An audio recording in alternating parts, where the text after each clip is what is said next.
Apie šią grupę retai kalbam, bet čia nemažiau svarbių ir sudėtingų klausimų. Ta grupė yra žmonės, kurie aktyviai siekia priaugti svorio, bet jiem padaryti to nepavyksta. Šie žmonės gali nesąmoningai sudalyvauti viename procese, kuris sugriauna visas jų pastangas. Jei po mankštos tokie žmonės suvalgo daugiau negu įprasta, kad atstatyti jėgas, tai sekančio valgymo metu jie būna mažiau alkani, suvalgo mažiau ir galiausiai vis tiek suvartoja per mažai maisto ir todėl jų svoris neauga. Kitose tyrimo grupėse, kurios nesimankštino arba valgė įprastai, be tikslo atstatyti jėgas, tokio poveikio nebuvo pastebėta. Tai būtinai atkreipkite tai dėmesį, jeigu svorio priaugti jums nepavyksta. Bandot, bet nesigauna. O jeigu sprendžiat priešingą problemą, norit numesti svorį, jokių būdų nešokit prie išvados, kad jums reikia taip ir daryti, kad svorį numestumėt.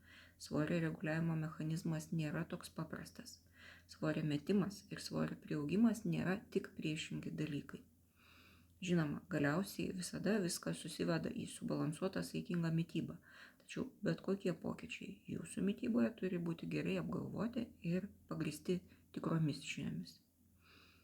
Taikos ir ramybės.